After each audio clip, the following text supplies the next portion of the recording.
So now move on to the next topic. अब हम बात करते हैं Swaraj in plantation.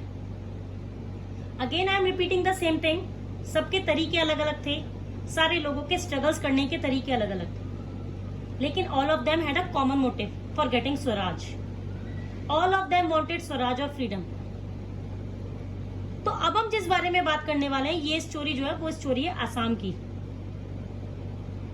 Actually Assam में this story had taken place.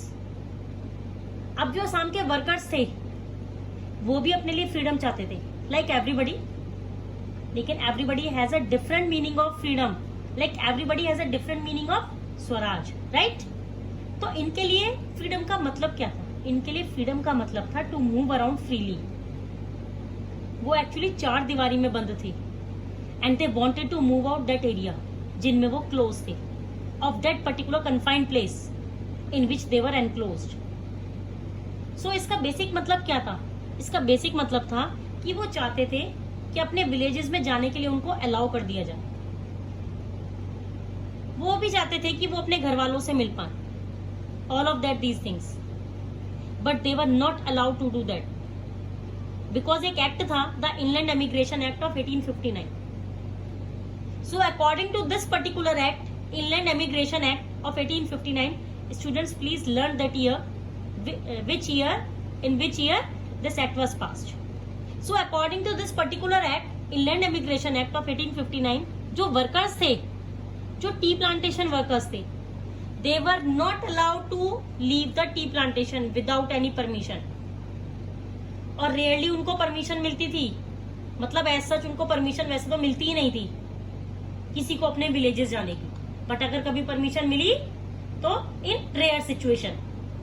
लेकिन जब इन्होंने नॉन कॉपरेशन मूवमेंट के बारे में सुना तो thousands of workers were defied the authorities, they refuse to obey the authorities, और वो प्लांटेशन फील्ड छोड़कर चले गए and they were heading towards the home, क्योंकि अब उनको लगता था कि गांधी राज आ चुका है एंड गांधी राज आने की वजह से हमें ही विलेजेस में थोड़ा थोड़ा लैंड मिल जाएगा। Gandhi ji will redistributed the land in their own villages and they will get to work in their villages. ऐसा वो सोचते थे कि गांधी जी हमारे को ये सारी चीजें प्रोवाइड करा देंगे, लेकिन वो अपनी डेस्टिनेशन तक कभी पहुंच ही नहीं पाए। वाई? क्यों नहीं पहुंच पाए? Because there were a railway and steamers strike on that time and they were called by the police at awake of their home itself। और पुलिस वालों ने उनको इतना ब्रूटली, मतलब आप समझ सकते हैं कि उनको इतना बैडली ट्रीट किया गया बाय द पुलिस, उनके साथ बहुत ही ब्रूटली ट्रीट किया गया। They were beaten up by the police in a very badly manner. तो इसमें बेसिकली था क्या? इसमें हमने देखा कि जितने भी मूवमेंट्स थे, although Congress did not want all these programs, all these struggles happened with violence, but still ऐसा हुआ क्योंकि जो लोग थे, जो ब्रिटिश गवर्नमेंट से इतना ज्यादा परेशान हो चुके थे कि इनके रिएक्शंस निकल कर आ रहे थे। It was how different peoples reacting towards the doing of the Britishers, clear. लेकिन फिर भी बहुत सारे जो लोग थे वो बहुत सारे नारे लगाते हुए स्वतंत्र भारत के नारे लगा रहे थे विद गांधी जीज नेम। एंड उसके बाद बेसिकली हुआ क्या? उसके बाद बेसिकली एक इंसिडेंट हुआ, एक बहुत ही important incident. So students please listen carefully, this is very important incident and very important topic for your board exam also. This incident name is Chauri Chaura incident, 5th Feb 1922। I think students clear? What is clear to you? So move on.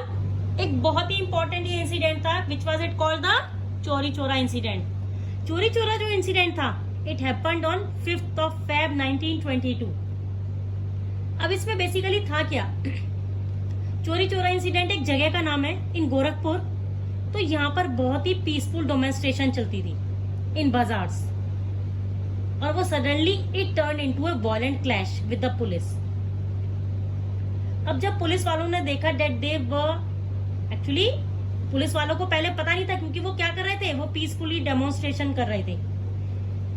तो अब जब police वालों ने देखा that they were a demonstration peaceful, तो उन्होंने एकदम बाजार में ओपन फायरिंग कर दी।